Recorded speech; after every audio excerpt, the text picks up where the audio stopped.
ನಮಸ್ಕಾರ. ಇವತ್ತು ನಾವು ಬಾಲಿವುಡ್ ಬಗ್ಗೆ ಬಂದಿರೋ ಒಂದು ವೈರಲ್ ವಿಡಂಬನೆಯನ್ನ ಡಿಕೋಡ್ ಮಾಡೋಣ. ಅಷ್ಟಕ್ಕೂ ಏನಿದು, ಯಾಕಿಷ್ಟು ಚರ್ಚೆ ಆಗ್ತಿದೆ? ಬನ್ನಿ ಇದರ ಆಳಕ್ಕೆ ಇಳಿದು ನೋಡೋಣ. ಹಬ್ಬ, ಕೇಳಿದ್ರಲ್ವಾ? ಈ ವಿಶ್ಲೇಷಣೆಯ ಟೋನ್ ಹೇಗಿದೆ ಅಂತ ಶುರುವಲ್ಲೇ ಗೊತ್ತಾಗುತ್ತೆ. ಈ ವಿಮರ್ಶೆಯ ಪ್ರಕಾರ ಬರಹಗಾರ, ನಿರ್ದೇಶಕ, ನಿರ್ಮಾಪಕ ಇವ್ರ ತಲೆಯಿಂದ ಬುದ್ಧಿ ಓಡಿ ಹೋದಾಗ ಹುಟ್ಟಿದ್ದೆ ಅಂತೆ ಈ ಭಾಗಿತ್ರಿ ಸಿನಿಮಾ. ಒಂದು ಸಲ ತಪ್ಪು ಮಾಡ್ಬೋದು, ಆದರೆ ಸೀಕ್ವೆಲ್ ಅಂತ 3 ಸಲ ಯಾರು ಮಾಡ್ತಾರೆ ಅಲ್ವಾ? ಸರಿ, ಹಾಗಾದ್ರೆ ಮೊದಲನೇ ಪಾಯಿಂಟ್ಗೆ ಬರೋಣ. ಈ ವಿಮರ್ಶೆ ಪ್ರಕಾರ ಬಾಲಿವುಡ್ ಯಶಸ್ಸಿನ ಸೀಕ್ರೆಟ್ ಬೇರೆ ಇದೆಯಂತೆ, ಮತ್ತು ಅದಕ್ಕೂ ಸಿನಿಮಾಗೂ ಸಂಬಂಧವೇ ಇಲ್ಲವಂತೆ. ಬಾಲಿವುಡ್ನಲ್ಲೊಂದು ವಿಚಿತ್ರ ನಿಯಮ ಇದೆ. ಇಲ್ಲಿ ಒಂದು ಸಿನಿಮಾ ಅದರ ಕಥೆಯಿಂದ ಹಿಟ್ ಆಗಲ್ಲ, ಬದಲಾಗಿ ಸಿನಿಮಾ ರಿಲೀಸ್ ಆಗೋಕ್ಕೂ ಮುಂಚೆನೇ ಹಿಟ್ ಆಗ್ಬಿಡುತ್ತೆ. ಹೇಗೆ ಅಂತೀರಾ? ಮಾರ್ಕೆಟಿಂಗ್ ಮತ್ತು PR ತಂತ್ರಗಳಿಂದ. ಅದೇ ಈ ವಿಮರ್ಶೆಯ ಮುಖ್ಯವಾದ ಪಾಯಿಂಟ್. ಹಾಗಾದ್ರೆ ಒಂದು ಸಿನಿಮಾನ ಬ್ಲಾಕ್ ಬಸ್ಟರ್ ಮಾಡೋಕೆ ಬಾಲಿವುಡ್ ಹತ್ರ ಯಾವ ರೆಸಿಪಿ ಇದೆ? ಮೊದಲನೇ ಸ್ಟೆಪ್, ಸ್ಟಾರ್ಗಳ ಹಿಂದೆ ವರದಿಗಾರರನ್ನ ಬಿಡೋದು. ಎರಡನೇದು, ನಕಲಿ ಪ್ರೇಮ ಕಥೆಗಳನ್ನು ಹುಟ್ಸೋದು. ಮೂರನೇದು, ಸೋಷಿಯಲ್ ಮೀಡಿಯಾದಲ್ಲಿ ವೈರಲ್ ಮಾಡೋದು. ಕೊನೆಗೆ ಸಿನಿಮಾ ರಿಲೀಸ್ ಆಗೋಕ್ಕೂ ಮುಂಚೆನೇ ಇದು ಹಿಟ್ ಅಂತ ಘೋಷಿಸ್ಬಿಡೋದು. ಏರ್ಪೋರ್ಟ್ ಲುಕ್ಕಿಂದ ಹಿಡಿದು ಜಿಮ್ ಲುಕ್ವರೆಗೆ ಎಲ್ಲವೂ ಪ್ರಮೋಷನೆ.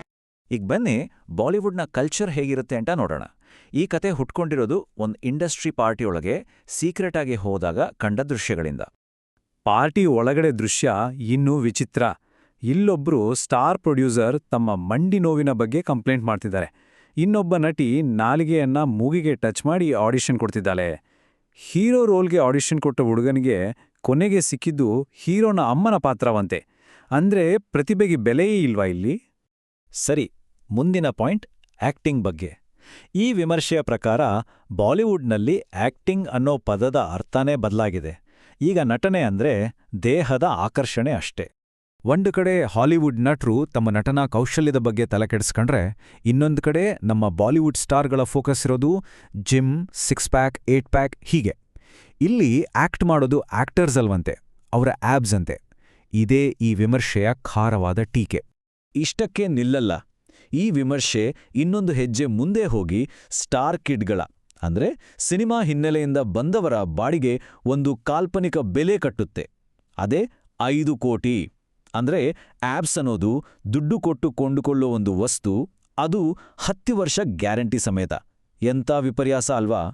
ವಿಲ್ ಸ್ಮಿತ್ ಮತ್ತು ಟಾಮ್ ಹ್ಯಾಂಕ್ಸ್ ಭಾರತದಲ್ಲಿ ಜನಿಸಿದ್ರೆ ಅವರಿಗೆ ಟಿವಿ ಶೋಗಳಲ್ಲಿ ಪೋಷಕ ಪಾತ್ರಗಳು ಸಿಕ್ತಿದ್ವು. ಈ ಒಂದು ಲೈನ್ ಸಾಕು ಪರಿಸ್ಥಿತಿ ಅರ್ಥ ಮಾಡ್ಕೊಳ್ಳಕ್ಕೆ. ಅಂದ್ರೆ ಬಾಲಿವುಡ್ನಲ್ಲಿ ನಿಜವಾದ ಪ್ರತಿಭೆಯನ್ನ ದೈಹಿಕ ಸೌಂದರ್ಯದ ಮುಂದೆ ಹೇಗೆ ಕಡೆಗಣಿಸಲಾಗುತ್ತೆ ಅನ್ನೋದಕ್ಕೆ ಇದೊಂದು ಚುಚ್ಚುವಂಥ ಉದಾಹರಣೆ. ಒಂದು ನಿಮಿಷ, ಈ ಧ್ವನಿ ಯಾರದು? ನಮ್ಮ ನಿರೂಪಣೆ ಮಧ್ಯೆ ಯಾರೋ ಬೇರೆ ಮಾತಾಡ್ತಿದಾರಲ್ಲ. ಕಥೆಯಲ್ಲಿ ಇದೊಂದು ಸಡನ್ ಟ್ವಿಸ್ಟ್. ಓ, ಈ ಹೊಸ ಧ್ವನಿ ಬೇರೆ ಯಾರ್ದೂ ಅಲ್ಲ, ಫೇಮಸ್ ಯೂಟ್ಯೂಬರ್ ಧ್ರುವ್ ರಾಠಿಯವರದು.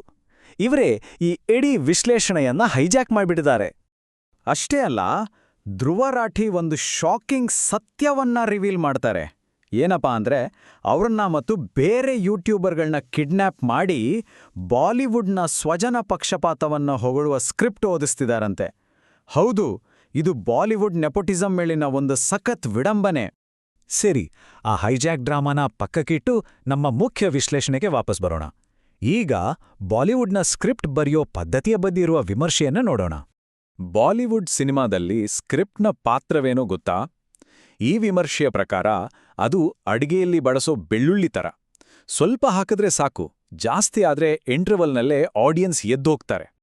ಹಾಗಾದ್ರೆ ಒಳ್ಳೆ ಸ್ಕ್ರಿಪ್ಟ್ಗಳು ಎಲ್ಲಿಂದ ಬರುತ್ತೆ ಅಂತ ಯೋಚನೆ ಮಾಡ್ತಿದ್ದೀರಾ? ಅದಕ್ಕೂ ಒಂದು ಸಿಂಪಲ್ ಉಪಾಯ ಇದೆ ಅಂತೆ. ಹಾಲಿವುಡ್ ಸ್ಕ್ರಿಪ್ಟ್ಗಳನ್ನ ಕಾಪಿ ಮಾಡಿದ್ರೆ ಆಯ್ತು, ಯಾಕಂದ್ರೆ ನಮ್ಮ ಆಡಿಯನ್ಸ್ಗೆ ಇಂಗ್ಲಿಷ್ ಬರಲ್ಲ ಅಂತ ಅವ್ರ ಅಂದಾಜು. ಈಗ ಬರೋಣ ಸಂಗೀತದ ಕಡೆಗೆ.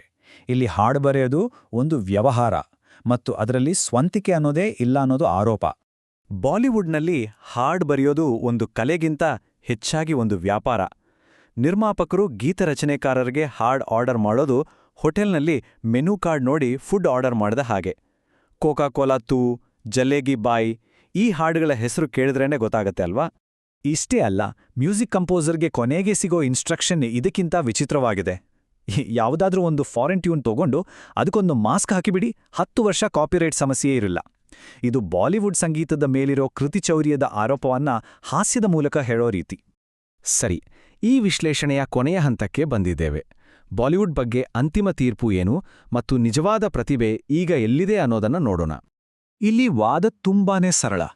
ಒಂದು ಇಂಡಸ್ಟ್ರಿ ಬಗ್ಗೆ ದೂರ್ತಾ ಕೂರೋ ಬದಲು ಅದಕ್ಕಿಂತ ಒಂದು ಒಳ್ಳೆ ಪರ್ಯಾಯ ವ್ಯವಸ್ಥೆ ಈಗಾಗಲೇ ನಮ್ಮ ಮುಂದಿರುವಾಗ ಅದನ್ನು ಯಾಕೆ ಬಳಸ್ಕೊಳ್ಬಾರ್ದು? ಮತ್ತು ಕೊನೆಗೆ ಈ ವಿಶ್ಲೇಷಣೆ ಮುಗಿಯೋದು ಈ ಒಂದು ಬಲವಾದ ಮಾತಿನಿಂದ: ಯಾರಿಗಾದ್ರೂ ಟ್ಯಾಲೆಂಟ್ ಇದ್ರೆ ಇಂಟರ್ನೆಟ್ ಅನ್ನೋ ವೇದಿಕೆ ತೆರೆದಿದೆ. ಇಂಟರ್ನೆಟ್ ಮುಂದೆ ಬಾಲಿವುಡ್ ಒಂದು ಕೂದಲಿಗೆ ಸಮಾನ ಅಲ್ಲ. ನಿಜಕ್ಕೂ ಈ ಮಾತು ಇವತ್ತಿನ ಮನರಂಜನಾ ಜಗತ್ತಿನ ಭವಿಷ್ಯದ ಬಗ್ಗೆ ನಮ್ಮೆಲ್ಲರನ್ನೂ ಆಳವಾಗಿ ಯೋಚನೆ ಮಾಡುವಂತೆ ಮಾಡುತ್ತೆ.